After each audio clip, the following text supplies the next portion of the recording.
Have you ever wondered if saying no just once could change your entire life? I remember my hands trembling, my heart pounding wildly when I dared to refuse my boss's overtime request. And I never imagined that decision would trigger a chain of events that would land him in the company's legal crosshairs. This isn't some fantasy. This is my story. And it started with the most terrifying two-letter word I'd ever spoken in my career. My name is Emily Carter. And at 32, I thought I had my life relatively figured out. I worked as a records manager at Silverstone Mutual, a mid-sized insurance company nestled in the unremarkable suburbs of Riverside, Ohio. It wasn't glamorous work, mostly digitizing files, maintaining databases, and ensuring compliance with state regulations, but it paid the bills and kept a roof over my head. More importantly, it was supposed to be a stable 9-to-5 that would let me take care of what really mattered. My 70-year-old mother who'd been battling arthritis for the past 3 years, and Max, my golden retriever who'd been my faithful companion through a divorce that had left me emotionally drained but surprisingly resilient. The Silverstone office was your typical modern American workplace, an open floor plan designed to foster collaboration, but really just meant zero privacy. Glass-walled meeting rooms lined the perimeter. Fluorescent lights hummed overhead, and the constant clicking of keyboards created a white noise that followed you home in your dreams. The air always smelled faintly of burnt coffee and someone's microwaved leftovers. Motivational posters dotted the walls with phrases like, "Teamwork makes the dream work," and "Excellence is not a skill, it's an attitude." Corporate propaganda that made me roll my eyes every morning as I badged in at 8:45 sharp. My direct supervisor was Richard Hale, a 45-year-old man who wore his authority like an expensive suit, conspicuously and uncomfortably. Richard had that particular brand of middle management energy where he'd climbed just high enough to have power over others, but not high enough to feel secure about it. He compensated for this insecurity by micromanaging every aspect of our department's operations. He was the type who'd send emails at 11 p.m. and expect responses by 7 a.m.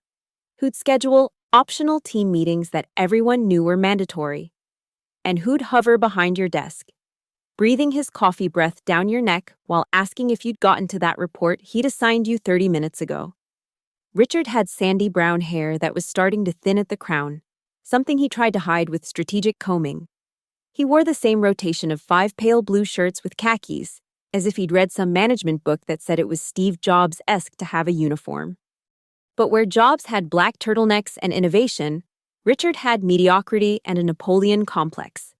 The culture at Silverstone was what I'd call aggressively average. We weren't expected to be exceptional, just consistently available. The unspoken rule was that you should always appear busy, always be reachable, and never, ever push back on additional responsibilities.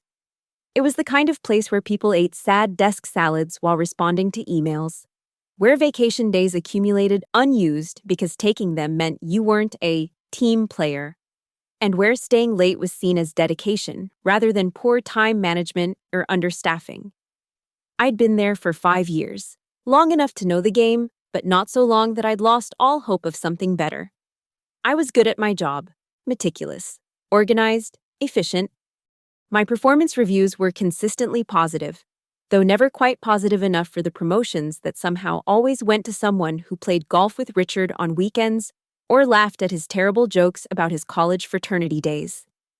The thing about being a single woman in your 30s in corporate America is that people make assumptions. They assume you have no life outside of work, no responsibilities that matter as much as staying late to finish that quarterly report.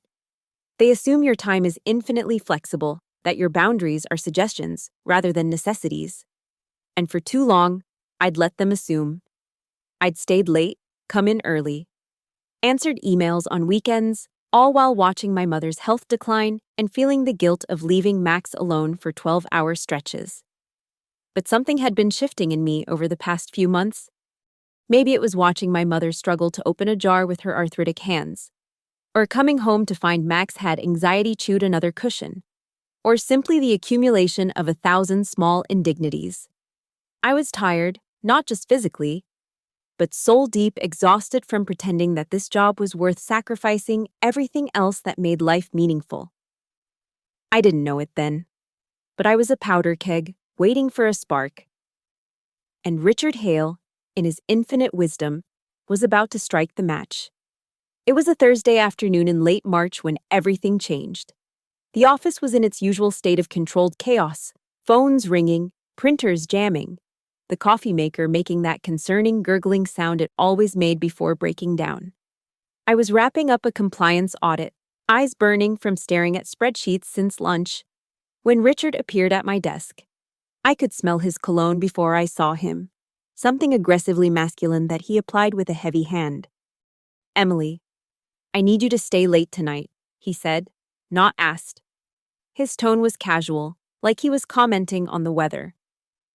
"The Davidson claim files need to be processed and uploaded to the state system by midnight. Should only take you 4 or 5 hours." I felt my stomach drop. Tonight was my mother's appointment with the rheumatologist, the one we'd waited 2 months to get. She couldn't drive herself anymore, not with her hands the way they were, and the medical transport service needed 3 days advance notice. The appointment was at 5:30, and it was already 3:45. "I can't tonight." "Richard," I said, keeping my voice steady despite the way my pulse quickened. "I have a prior commitment that I can't reschedule." He blinked, as if I'd spoken in a foreign language. In 5 years, I'd never said no to him, not once. Not when he asked me to work through lunch. Not when he dumped projects on my desk at 4:59 p.m. Not when he forgot to approve my vacation request until it was too late to book affordable flights. "A prior commitment?" He repeated the words slowly, like they tasted bad in his mouth. What kind of commitment could possibly be more important than ensuring our compliance deadline is met? "A medical appointment," I said simply. I didn't owe him more explanation than that, though my ingrained people-pleasing instincts screamed at me to elaborate, to justify, to apologize. Richard's face shifted through several expressions: surprise, annoyance, then something darker. "Emily, I'm disappointed. I thought you understood what it means to be a team player here. Davidson is one of our biggest accounts. This isn't some small request." "I understand that," I replied, my hands steady on my keyboard even though inside I was shaking. "But I've already worked late 3 times this week. The Davidson files could have been assigned earlier today, or to someone else, or even split between team members. I cannot stay tonight." The word "cannot" hung in the air between us like a challenge. I watched his jaw clench, the muscle twitching beneath his skin. Around us, I could feel the office getting quieter, that subtle shift when drama is unfolding and everyone's pretending not to notice while absolutely noticing. "Cannot." Richard's voice had dropped to that dangerous quiet tone he used before public humiliations. "Or won't." "I have a medical appointment I cannot miss," I repeated, meeting his gaze directly. It took everything in me not to look away, not to backtrack, not to offer to come in early tomorrow or work through the weekend to make up for it. He leaned closer, planting his hands on my desk, invading my space in that way men in power so often do when they want to remind you who's in charge.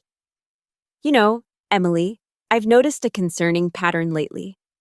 You seem to be losing sight of your priorities. This job requires dedication, flexibility, sacrifice. If you can't provide that, perhaps we need to reevaluate your fit here." The threat was implicit but clear. My mouth went dry. I needed this job. The health insurance alone was keeping my mother's medication affordable. But as I looked at Richard's smug face, something crystallized in me. A line I didn't know existed until he'd pushed me to it. I said no. "Richard." The words came out clear and firm, surprising us both. "The answer is no." The silence that followed was deafening. Someone's phone rang 4 desks over, but no one answered it. Richard straightened slowly, his face flushing red from his neck up to his receding hairline. "We'll discuss this tomorrow," he said, his voice tight with barely controlled anger. "I hope you understand the gravity of your decision here, Emily. Actions have consequences." He walked away, his footsteps sharp against the carpet.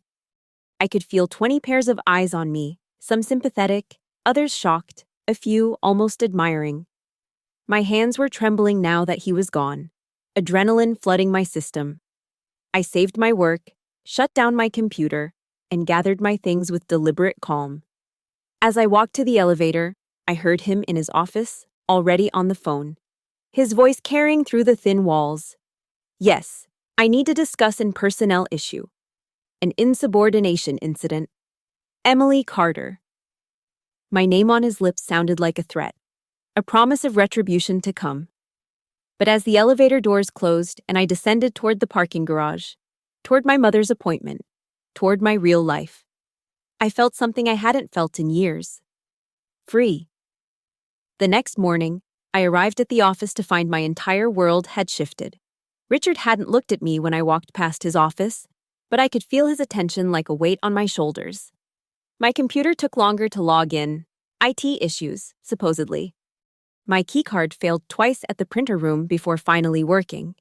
Small things, probably coincidental, but they felt orchestrated. The real campaign began at the 9 a.m. department meeting. Richard had rearranged the seating chart, moving me from my usual spot near the window to a chair directly facing him, isolated from my usual allies. As he discussed the quarterly projections, he paused mid-sentence.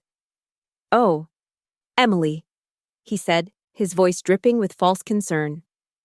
"I noticed several discrepancies in your February reports. We'll need to discuss your attention to detail. Perhaps you've been distracted lately?" I checked those reports 3 times before submission.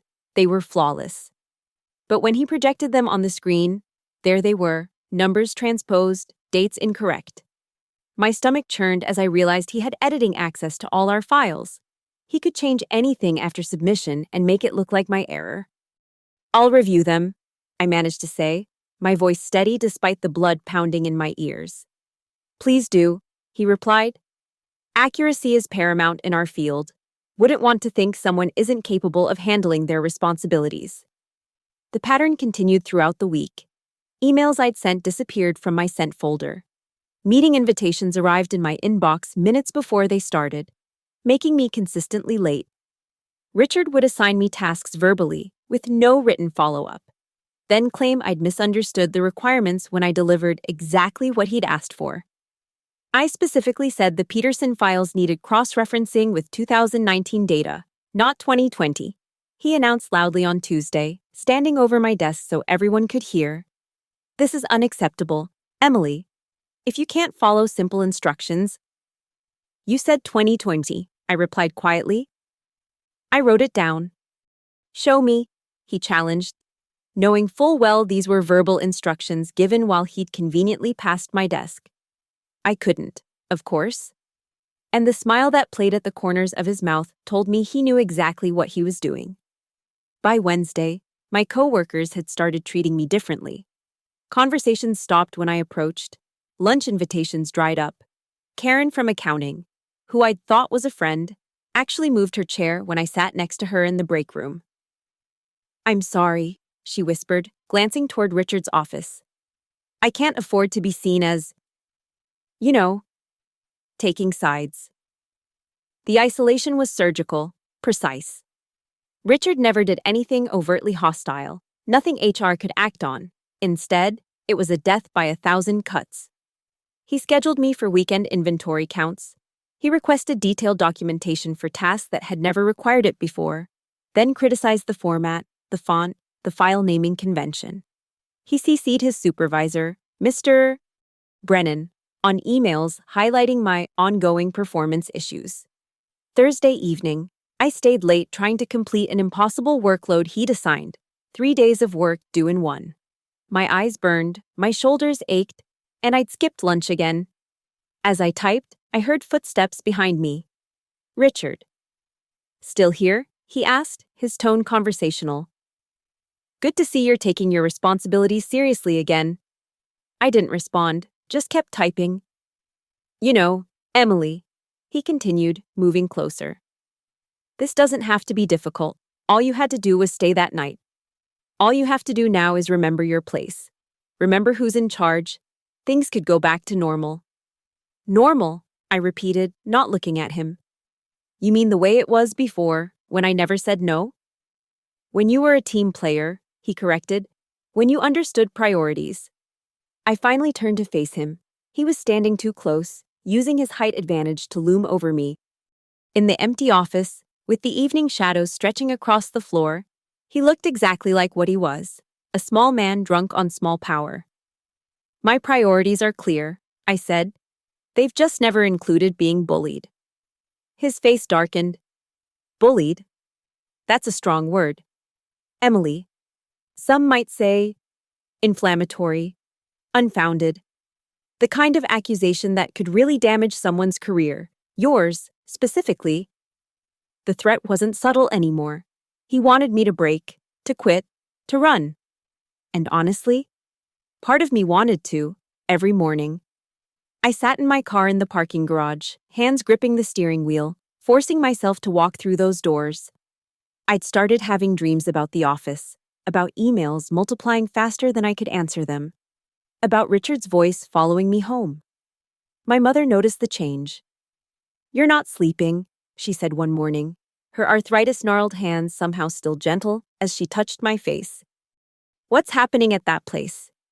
I couldn't tell her, couldn't add my burden to hers. So I smiled and lied and went back to my psychological warfare zone disguised as a workplace. By Friday afternoon, I was exhausted, not just physically, but spiritually depleted. As I packaged up my work for the weekend, knowing Richard would somehow find issues with all of it come Monday, I made a decision. I wouldn't quit. I wouldn't give him that satisfaction. But I wouldn't remain a victim either. I started documenting everything. It happened on a rain-soaked Tuesday evening in April.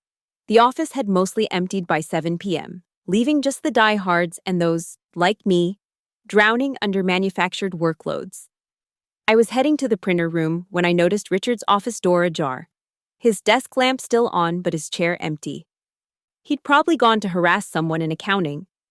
The printer was jammed again, the third time that week. As I wrestled with the machine, trying to extract crumpled papers from its mechanical jaws, a stack of documents on the nearby table caught my eye. They must have been Richard's. I recognized his handwriting on the cover sheet, but it was the logo on the pages beneath that made me pause. Wellington Medical Group, one of our biggest claim accounts. I shouldn't have looked. Every professional bone in my body told me to fix the printer and leave. But something about the numbers visible on the exposed page seemed wrong. Claims approved for amounts that didn't match the standard coverage tables I knew by heart after 5 years of processing them. My hands moved before my brain could stop them. I flipped through the stack quickly, my pulse accelerating with each page. Claim after claim showed inflated approvals, procedures coded incorrectly to trigger higher payouts, duplicate billing that should have been flagged, pre-existing conditions mysteriously reclassified as new injuries. Then I saw it. Richard's signature on every approval, bypassing the normal review chain. And at the bottom of one page, a handwritten note in his distinctive scrawl, "Wellington bonus structure confirmed. 2% of overage to RH account. Delete after review." The printer suddenly roared to life, making me jump. I heard footsteps in the hallway, heavy, deliberate. "Richard." I quickly straightened the papers, leaving them exactly as I'd found them, and focused on extracting my documents from the now-functioning printer. When Richard appeared in the doorway, I was casually collating my pages, the picture of mundane productivity. "Working late again, Emily?" he asked, his eyes scanning the room, lingering on his stack of documents. "Just finishing up the Morrison audit," I replied, proud of how steady my voice sounded despite my racing heart. He grunted and collected his papers, holding them against his chest. "Don't stay too late. Wouldn't want you to get overwhelmed."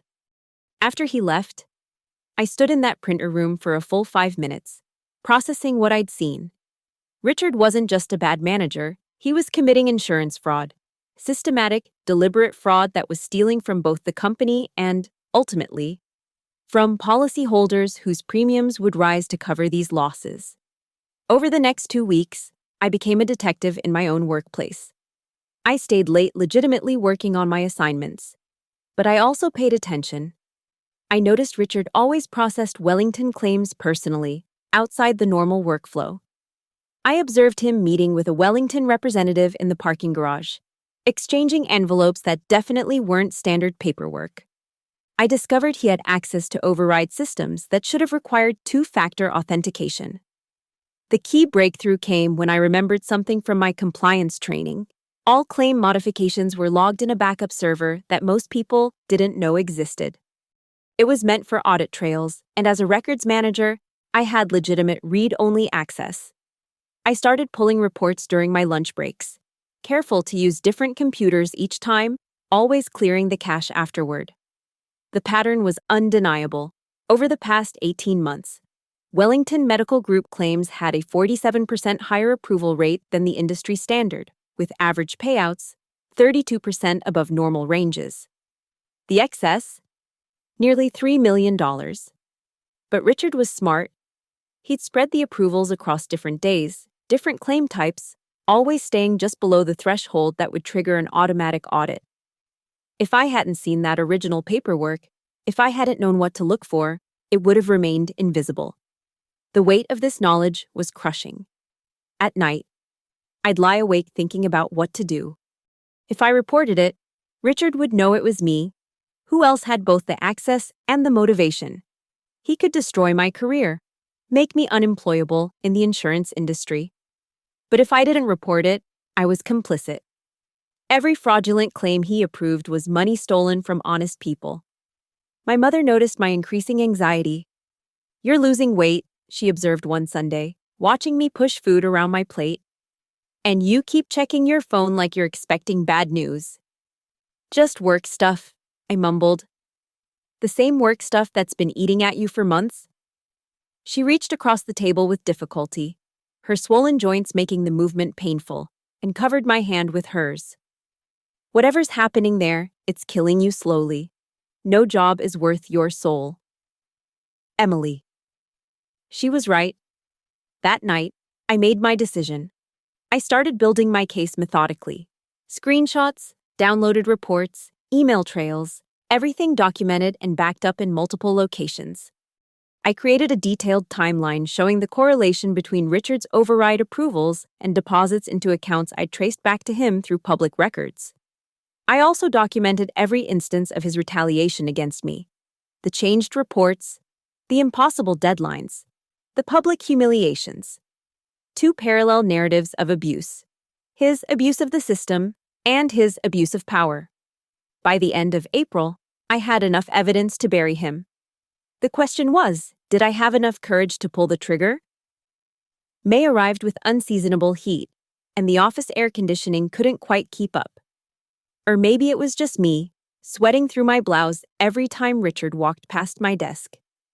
I'd assembled nearly 60 pages of evidence, organized chronologically and cross-referenced with company policies and state insurance regulations.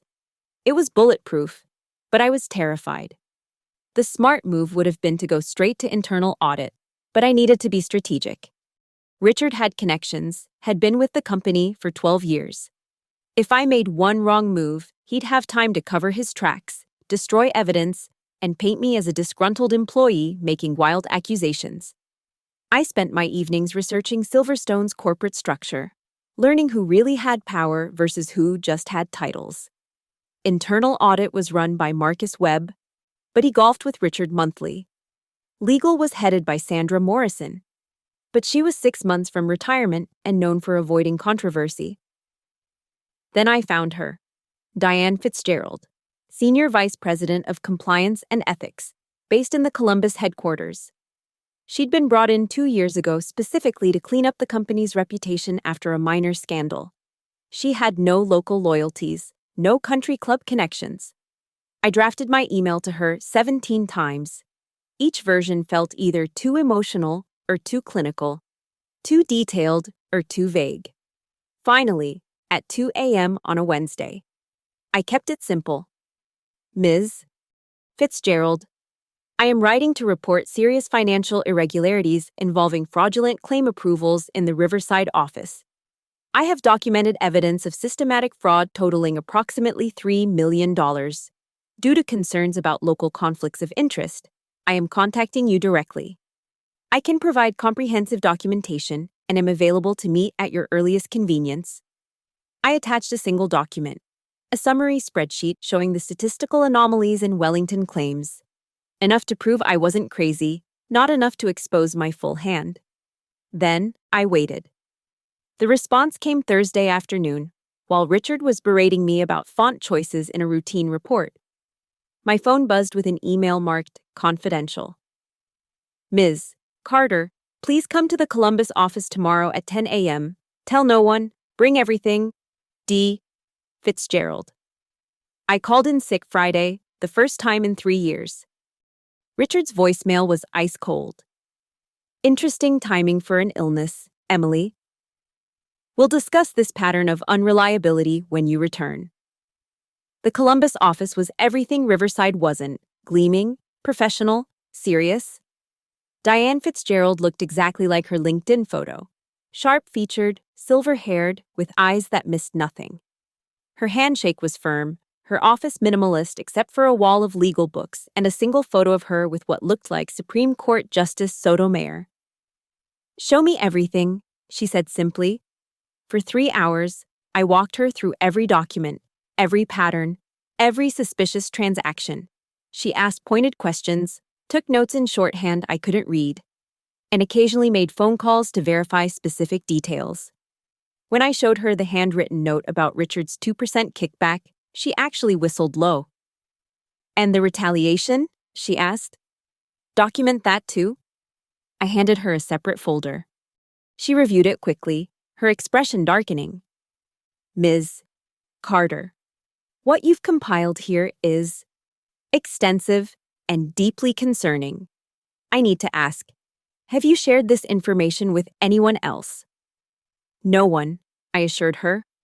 I wasn't sure who I could trust. "Smart," she nodded. "Here's what's going to happen. I'm launching an immediate internal investigation, but it needs to appear routine. You're going to go back to work Monday as if nothing has happened. Can you do that?" My stomach turned. "You want me to keep working for him?" "For a few more days, maybe a week. We need to preserve evidence, monitor ongoing activities. If Richard suspects anything, he might destroy records we haven't found yet."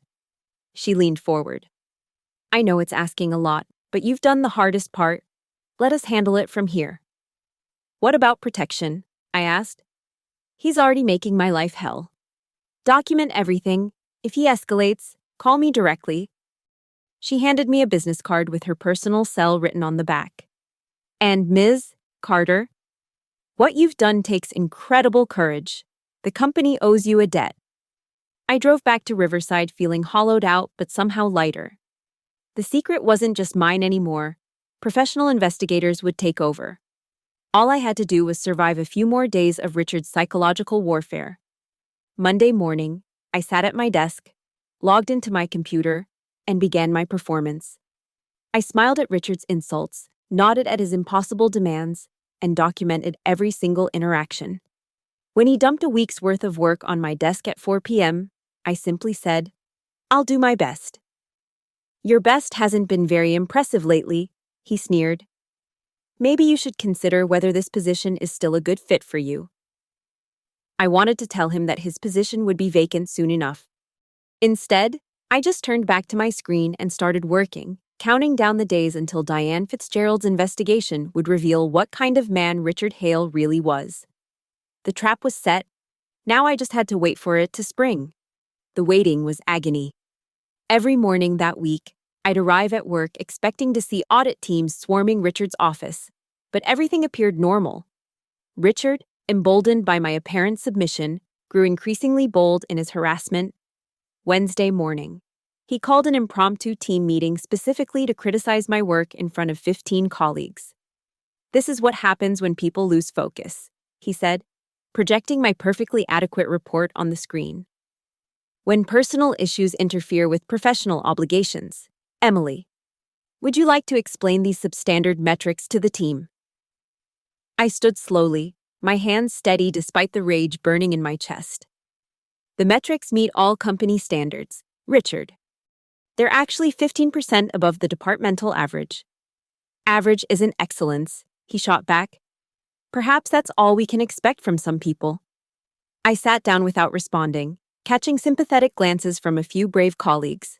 Inside, I repeated Diane's words like a mantra.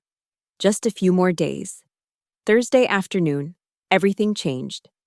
I was entering data when I noticed two men in expensive suits walking through our floor, accompanied by our HR director, Janet Phillips. They weren't making small talk or smiling. They walked directly to Richard's office. Richard was on a call, his feet up on his desk, laughing at something. When he saw them, his face went through a transformation I'll never forget. Confusion, recognition, then pure fear. He hung up without saying goodbye. I couldn't hear the conversation, but I could see it through the glass walls. Richard's gesticulating became increasingly frantic.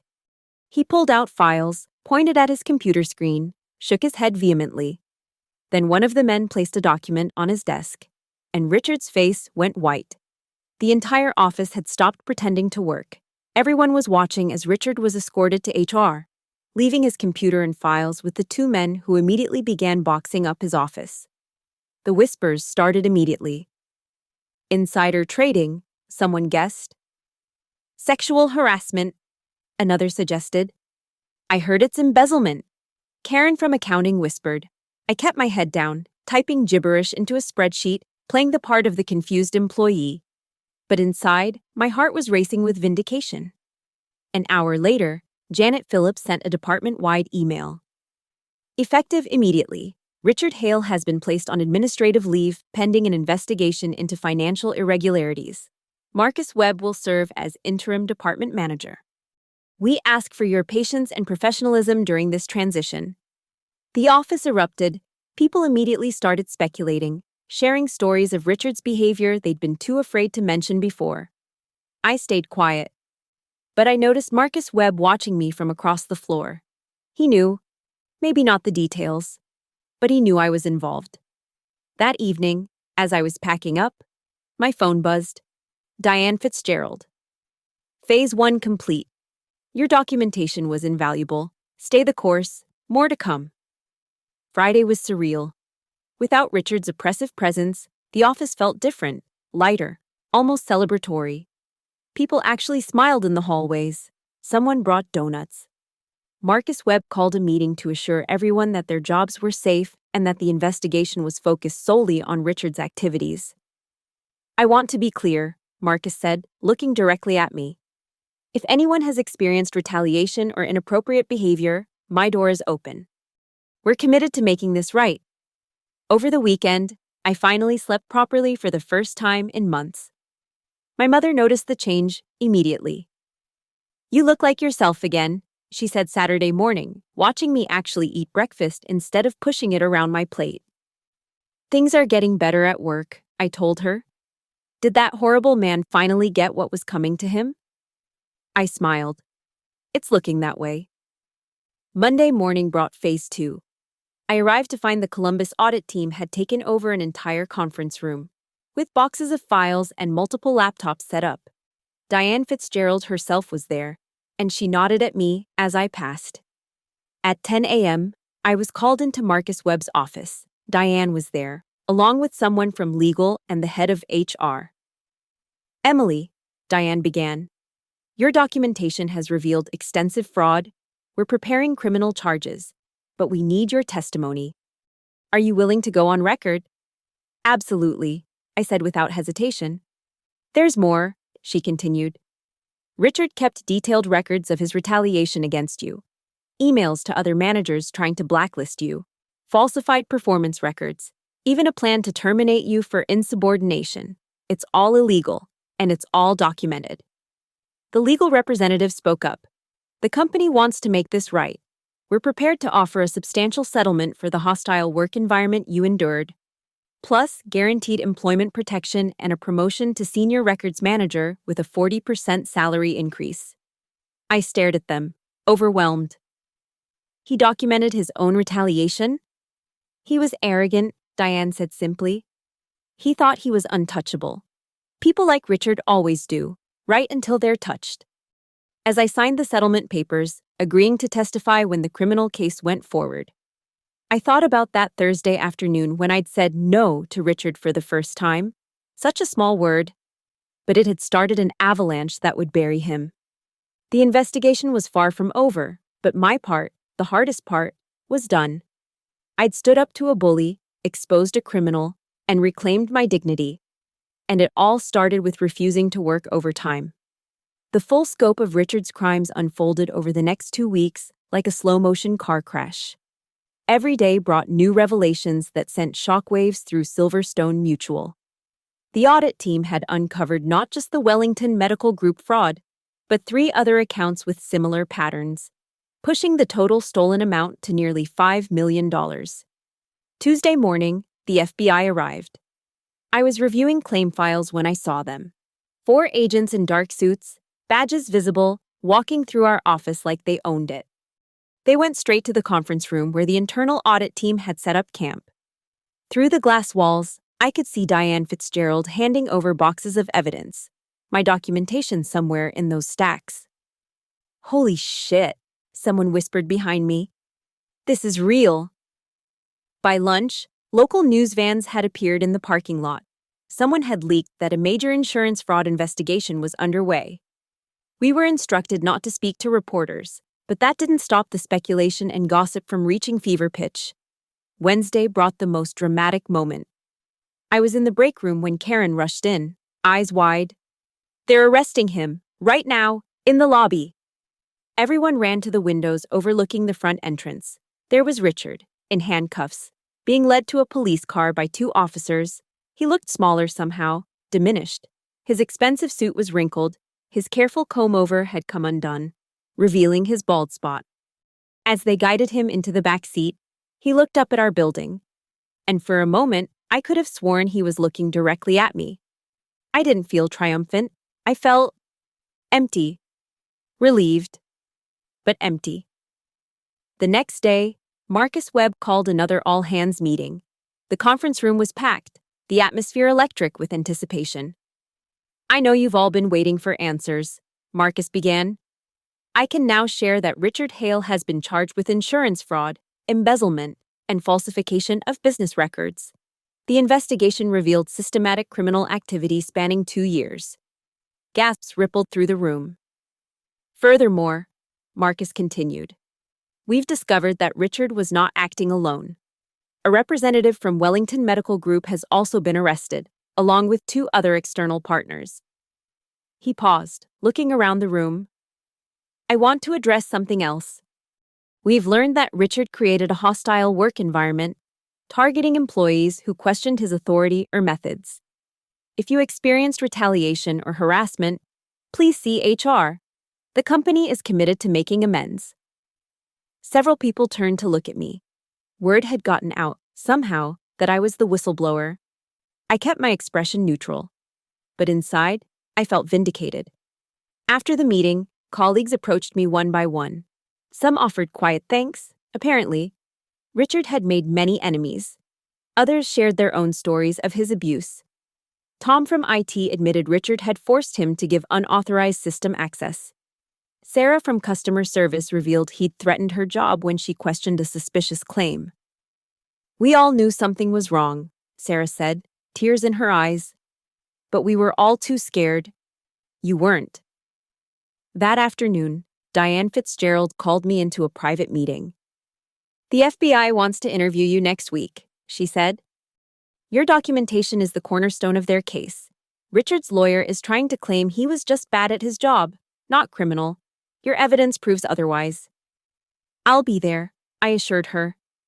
"There's something else," she added, sliding a newspaper across the desk. The business section headline read, "Silverstone Mutual uncovers $5 million fraud. Stock rises on transparency."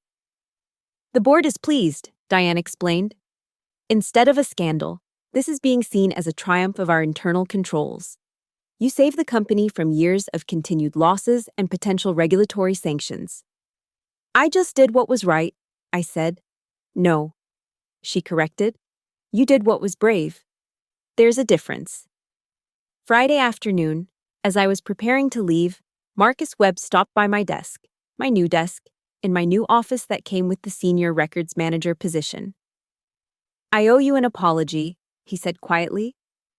"I knew Richard was difficult, I should have done something sooner. Why, Neri, you didn't know about the fraud, I offered. No, but I knew about the bullying. I told myself it was just his management style. I was wrong. He paused. The company is implementing new oversight protocols, multiple approvers for all claims over certain amounts, anonymous reporting systems, regular audits of manager-employee relations. Richard will never happen again. As I drove home that evening, I passed the news van still camped outside our building. Through my rearview mirror, I saw a reporter doing a stand-up with Silverstone's logo visible behind her. Richard's downfall had become public spectacle. My phone buzzed at a red light. A text from an unknown number. You destroyed my life. I'll remember this. Richard. Even facing federal charges, he couldn't accept responsibility. I screenshotted the message and forwarded it to Diane and the FBI agent handling my case. Then I blocked the number. The man who'd made my life hell for months, who'd stolen millions, who'd corrupted everything he touched, he was finished. And it had all started because he couldn't accept that a woman had told him no. 6 months have passed since that dramatic week, and my life has found its rhythm again. Richard Hale was sentenced to 8 years in federal prison, plus millions in restitution. The Wellington Medical Group representative got 5 years. The news coverage has long since moved on to other scandals, other falls from grace. I still work at Silverstone Mutual, but everything is different now. My new office has a window overlooking the park across the street. I watch the seasons change. The leaves that were green during Richard's reign of terror have cycled through gold and white and back to green again. My team respects me not because I'm feared, but because I'm fair. I approve time off without interrogation. I don't send emails after 6 p.m. When someone needs to leave early for a doctor's appointment, I simply say, I hope everything goes well. The 40% raise has transformed my mother's care. She has a home health aide 3 days a week now, someone to help with the tasks her arthritis makes impossible. She started painting again, holding modified brushes that accommodate her twisted fingers. Last week, she finished a landscape of Max sleeping in the garden. It's hanging in my office now. You look happy, she told me yesterday, studying my face with an artist's attention to detail. Really happy, not the pretend kind. She was right. The constant anxiety that had lived in my chest for so long has finally dissolved. I sleep through the night. I eat full meals. I laugh at Max's antics without the shadow of dread following me. Sometimes, colleagues still approach me quietly, usually new hires who've heard the story. Is it true? They ask. Did you really take down Richard Hale? I tell them a simpler truth. I just said no to working overtime. They usually laugh, thinking I'm being modest. But that's really what it was. One small act of self-respect that revealed a man too arrogant to imagine consequences. Richard had built his empire on the assumption that everyone would always comply, always bend, always break before standing firm. He never expected someone like me. Last month, I was invited to speak at Silverstone's annual compliance conference, standing at the podium, looking out at 200 faces. I thought about all the times Richard had humiliated me in front of others. Now I was the one with the microphone, with the power, with the truth. Workplace abuse thrives in silence, I told them. It depends on our fear, our isolation, our belief that we're alone, but we're never alone.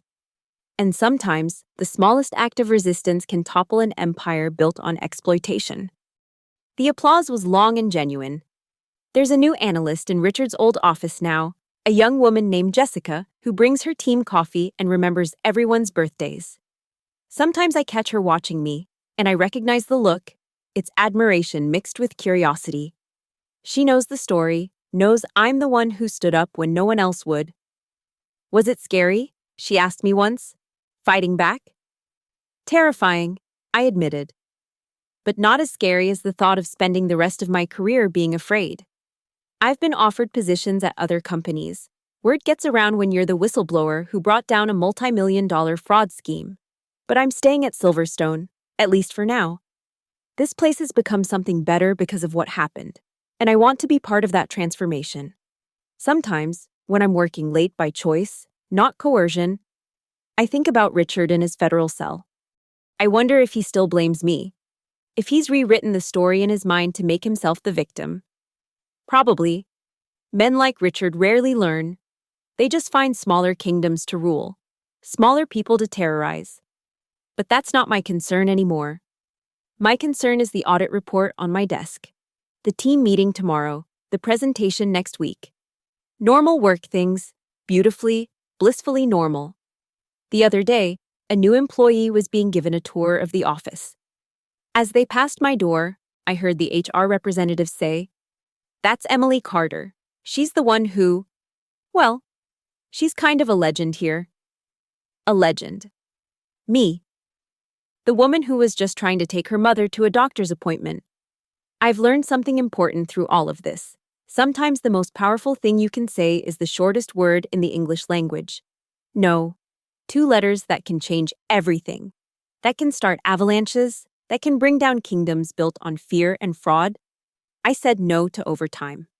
My boss got demoted, though that's understating it quite a bit. He got arrested, convicted, imprisoned, destroyed, all because he couldn't accept that single word from someone he saw as beneath him. These days, when I leave the office at 5:30 to go home to my mother and Max, no one questions it. No one suggests I'm not a team player. They know exactly what kind of player I am, the kind who plays by the rules and expects everyone else to do the same, no matter their title. That's my story.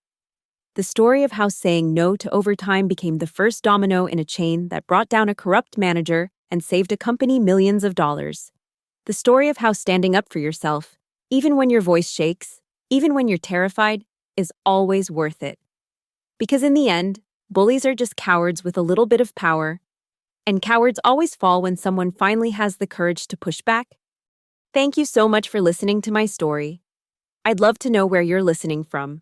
Please share in the comments below so we can connect.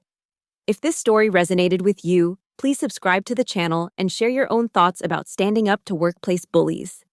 Have you ever had to say no when it felt impossible? Let's discuss in the comments.